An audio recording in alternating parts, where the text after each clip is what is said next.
Hi, I'm inspired to do this little effort by watching behaviour in class and conversations I've had with students recently. By the way, sorry about the lights, etc. Can't be helped. So, this is entitled Number Plates and Teenage Rats. So, first of all, number plates. I think there is lots of different ways you can recognize an adult that is basically still thinking like a teenager. And for me, one of those ways is if they have a personalized number plate. Because why does anybody do that? Why does anybody with spare cash spend money on a number plate that other people who they don't know driving behind them will see as a personalized one? Well, obviously, some people that they do know also see that they've got a personalised number plate, and that suggests wealth. I've got enough spare cash because I've spent it on this thing that you know costs money. Which means basically they're showing off. I learned recently that we humans are not the only creatures that have a teenage phase. Apparently, it's common in all sorts of different animals. And they found that in the case of rats, it lasts for 31 days. So somebody came up with the idea of an experiment, and the experiment was to offer a rat in their cage or whatever a chance to have a drink of water, but also alongside it to be given a drink with a tiny bit of alcohol included. So when they did this test, they came up with a very simple result. The rats that were not old enough to be teenagers and the adult rats ignored the drink. They sniffed it, it was alcohol. They ignored it and sniffed it, and that's all they did. They didn't take any. But when a teenage rat in the 31-day phase was given the opportunity, they invariably took a sip.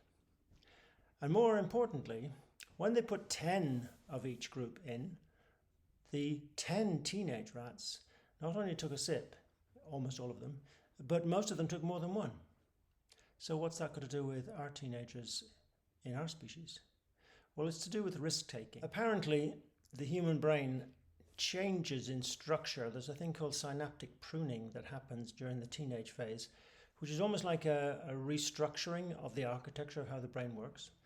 And in particular, there's one part that is the last piece of the brain that sort of settles into its adult phase. And that happens at about the age of 26. And the piece that's last in place is the piece that assesses risk, which means that a 16-year-old is not as good at assessing risk as a 26-year-old. And also, a 16-year-old on their own is slightly more likely to take risks.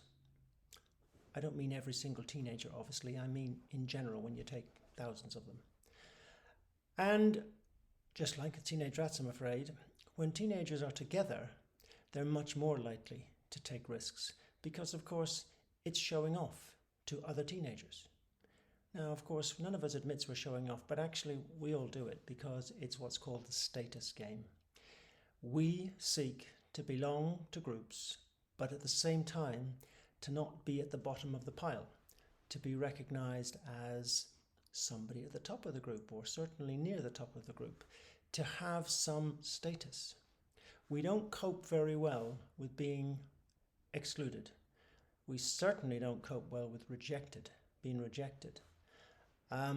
Therefore, it is the normal human condition to want to belong to a group, to want to belong to more than one group perhaps, but whatever group you're in, you want to have the feeling that the people in it, your friends or your colleagues or whatever it might be, or your teammates if it's a sport or whatever, or your fellow musicians if you're in a band or something, you want to feel that they think you're worth it, that you have some status in their minds.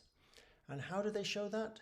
Well, they show that by paying attention to you, by noticing you, by laughing at your jokes, by agreeing with you, by giving you eye contact when they talk, by smiling at you, by just being there in a way that makes you feel comfortable, that you're not being excluded and ignored. Somebody told me the other day, the people that are ignored are the boring ones. The boring ones, yes. I wonder how we define what is boring. But basically, within the teenage phase, that I'm afraid is the condition. And as a result, in the classroom, it leads to a problem for those who want to learn and for the teacher. Because clearly, there are ways in the classroom to get noticed and show off. Unfortunately, many of those ways, the ones that are acceptable to the not boring people, are not by getting the right answer. They're more to do with disruption of some sort, making a comment. Something's quite popular in some classes I've seen over the last few weeks, making grunting noises where the teacher doesn't know where it's coming from, because that's really clever. And what happens then is that everybody suffers really, because the learning doesn't happen as well. And it reminds me of the history I've taught in the past about the Battle of the Somme, where thousands of British soldiers were told, you don't have to run towards the enemy lines, you just have to walk, because they're all going to be dead on the other side because of our bombardment. In fact, they didn't know it, but they were in a race. They had to get to the enemy trenches before the enemy soldiers got out of their dugouts deep down and mounted the machine guns. And of course, most of them did not, so they died. So in school, you are in a race. You're in a race to be able to succeed when it comes to gaining employment or some course at college or university or whatever. You're in a race with others. And when you get to the measuring of your success, you'll either get what you want ahead of others because you did well, or maybe you'll miss out because you did less well. So in school, when the showing off occurs, you have a choice. Do you give that person status by laughing and showing that you approve, because it's so clever to make a grunting noise when nobody knows who's doing it, and when the teacher is clearly getting irritated by it, or whatever, or throwing the paper aeroplane, or whatever. So if you approve of that, you're basically almost like those soldiers deciding, oh, I think I'll just stop a little bit and redo my shoelace, my bootlace or something. I don't want to win this race. Really? Is that it? Or are you like I was going to say something I shouldn't say.